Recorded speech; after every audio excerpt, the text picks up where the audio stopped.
So look, check this out, man. Live from Hawaii.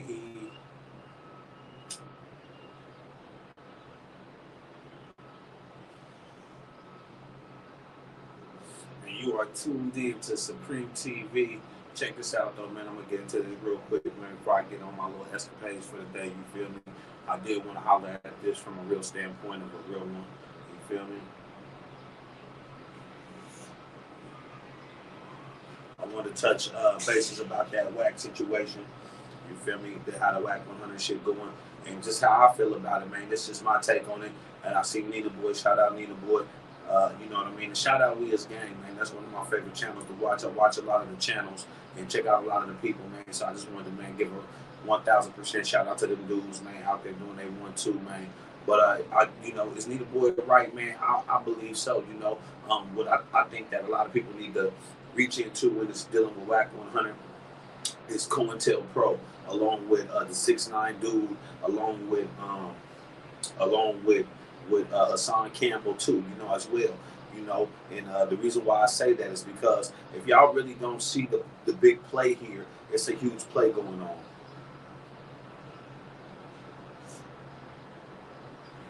In the hip hop community or just the black community, because see, black people, we go off with right now. A lot of our shit is a lot of our what do you call it? A lot of the way we move and a lot of our I can't even understand what I'm trying to say. Fuck, I can't even understand what I'm trying to say. But hold on, it's gonna come to me. But give me a second. Um, hmm. A lot of our culture is based off of hip hop and the way hip hop is moved and the way hip hop is. You know what I mean? I would say 90% of the culture that black culture is hip hop. And because of that, a lot of us go off the hip hop thought, especially the men. You feel me? And for a long time, it kept us in check. But the thing I don't think people understand about is what was happening before hip hop and the culture that was before that, and how they was trying to stop that culture and what created the hip hop rebellious culture. You know what I mean? And they was getting rid of the rebellious dudes that came before that.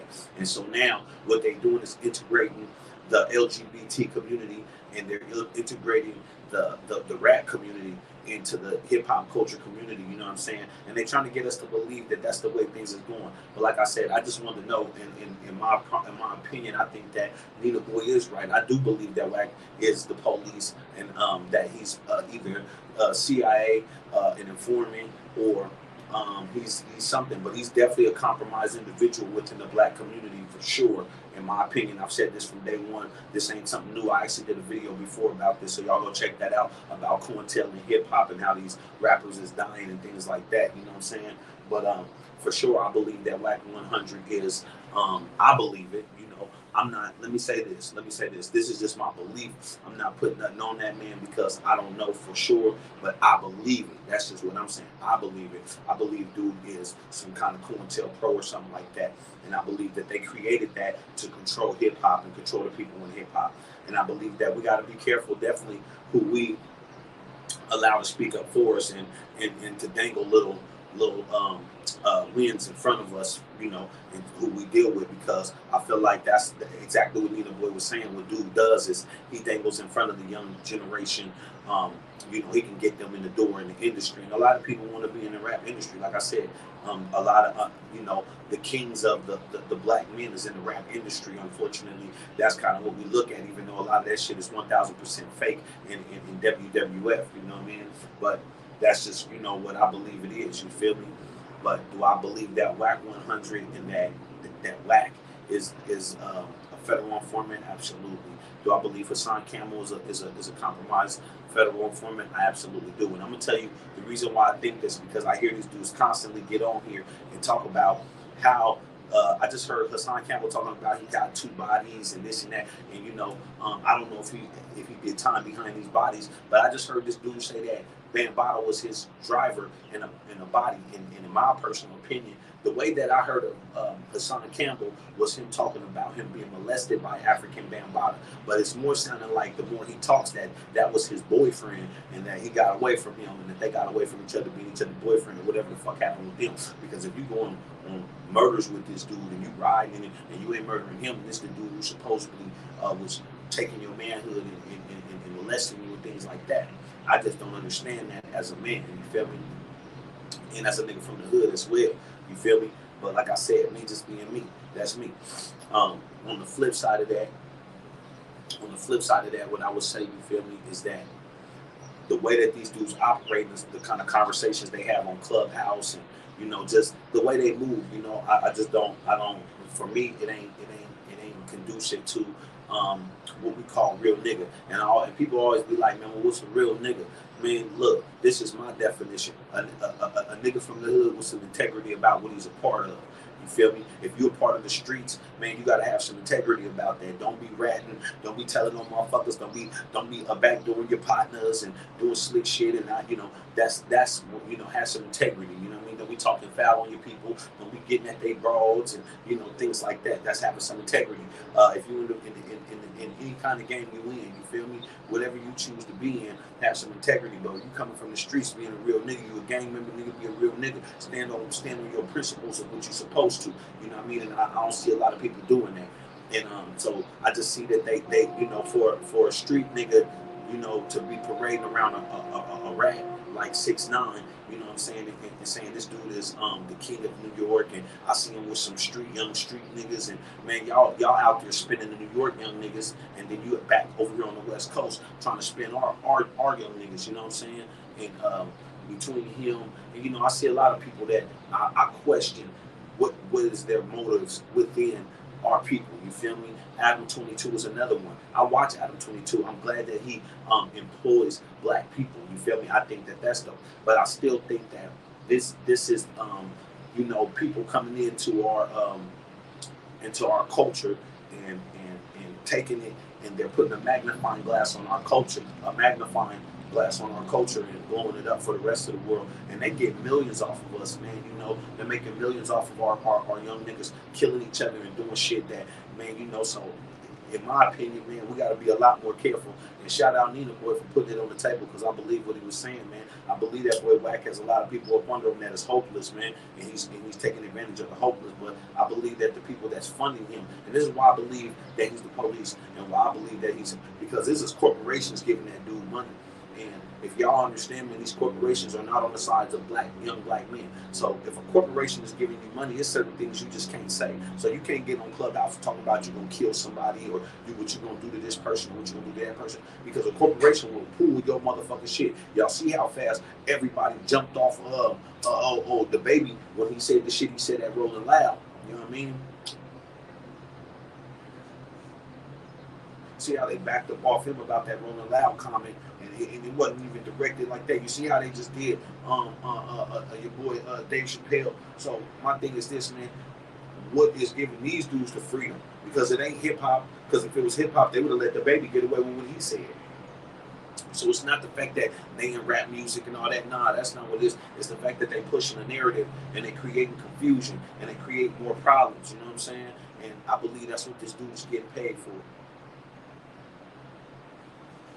And they're trying to make it look like Hassan Cambell, which was somebody's boyfriend, just in my opinion, you know what I'm saying, was dude's boyfriend, you know what I mean? And I'm going to tell you like this is my thing. I hate the whole reason why I even got up on Hassan Cambell. At first, I was like kind of riding with Hassan Cambell, because I'm like this, yeah, you need to out all motherfucking child molesters. I hate child molesters. But the more he talked, the more he got into it, I'm like, man, this shit sounded like some fool shit. And this sounded like this dude was really his dude's boyfriend or some weird shit. And they were just mad at each other, some dumb shit, you know what I'm saying? And this is the outcome of that, you know what I'm saying? He done made a whole YouTube presence, you know what I mean, as a street nigga now in the community. And this is kind of scary, you know what I mean? It's scary to see. And Wack came from, to us, this dude came from punching a white boy in the face, which all looked like a stunt. If you really think about it, came from punching a white boy in the face out there in Miami, and now all of a sudden he's the biggest internet, and I've been in everybody's business from day one, and I've been around, you know what I'm saying? Straight up, you feel me? And dude talk a lot of shit. Listen, I know LA niggas, a lot of LA niggas talk a lot of shit, a lot of New York niggas talk a lot of shit. But when you get to a certain age, it's a lot of shit you just don't do, man. And the way he moving ain't moving like a nigga who, got that in his repertoire, you know what I'm saying? So I just say I believe what Nina Boy is saying. Just in my opinion, just coming from the streets, seeing how the streets have played out in my life and the people around me, Wack looking like the police. And I've been saying this from day one, but I've been saying this COINTELPRO. I've been saying that these dudes is compromised by COINTELPRO. See, this is also another thing. Whatever they up against, that is whatever job they have taken or whatever they up against is way bigger than what the streets can give them, so they don't give a fuck. And that's what I think. I don't think a lot of this has to do with money, because why would you want money just to be compromised with your people? A lot of that shit got to do with whatever you're afraid of. Whatever, you know, we don't know if Wack caught a case later down the line and was facing some hell of a jail time and was facing life. And they said, man, look, we ain't gonna give you life, but could you corrupt the rap game? It's already corrupted, but we need somebody to keep this shit going. People might have taken it. We don't know. We don't know. He's with Birdman. To me, Birdman is very corrupt too. You know, it's a lot of black men corrupt in this rap game shit. And a lot of them are Masons too. So that's another thing to look into. Look into if these dudes is Masons, because if they Masons, everything they do is bigger than some gang shit. Trust that. They gang is Mason. But I wanted to touch on that, man. You feel me? DJ Akademiks, you know, checking out DJ Akademiks and how he moving. This dude is trying to keep Air World Star. I've been just seeing it. I'm watching, playing the background. I'm seeing it. You know, World Star is trying to keep 6ix9ine alive. You know, trying to keep that 6ix9ine movement alive and all that shit. You know, I'm seeing all of that. So while I'm seeing all this, I'm just saying, man, look, you know, keep an eye out on what they doing to our people and how they using these COINTELPRO tactics to get on our folks and to get on our people, and using hip hop as their vessel to kidnap the minds of the young right now. You know what I mean? And if you black, man, pay attention to what's going on in that space. You know what I mean? Because that's the place where I feel like we get whooped the most. You know what I'm saying? We get whooped in that situation. So, you know what I mean? Shout out all the people that's doing their thing, you know, in the podcast world. Like I said, man, I'm you know, finna go start going live more often. I'm very, you know, I'm new to this. So if you're rocking with me, I appreciate it, man. You know what I mean? Hopefully we go from, you know, a few viewers. I appreciate everybody that's been rocking and coming and checking out the channel. I appreciate you dearly. Thank you. We're going to go from a few viewers to, man, hopefully, man, we go to, you know, a large number of viewers, man, and we can really get cracking. You feel me? Oh, shit. You feel what I'm saying? So, that's, my shit tripping. But yeah, hopefully we go to a few viewers and we can get it cracking, man, and we can make this shit really happen. But, man, I'm out here, man, finna enjoy my time in Hawaii, man, you know what I'm saying? I'm going to tap in later, though. But thank y'all, man, for tuning in. And, man, let me know in the comments what y'all think, man. Do y'all think that Wack 100 the police? Do y'all think Hassan Cambell the police? Do y'all think that DJ Akademiks is the police? You know what I'm saying? Or do you think that they're like COINTELPRO? Looking at COINTELPRO, man, started by J. Edgar Hoover, man, to take down the Black Panthers and predominant leaders, and saying that there will never be another Black Messiah. You know what I mean? And check out my other video on that, because I did a video on the COINTELPRO, man, right here on this channel. That's one of my first things. COINTELPRO in hip hop, you know, that's something I'm big on. I'm big on the infiltration of us as a people, man, and the infiltration of black people through hip hop, you know what I mean, and through our favorite means and our way of, you know, expressing ourselves, because what they doing is kidnapping the information and they turning around and using it against us. You feel me? So, man, I appreciate y'all, man, tapping in, man. Y'all have a good day, man, and man, keep rocking for sure.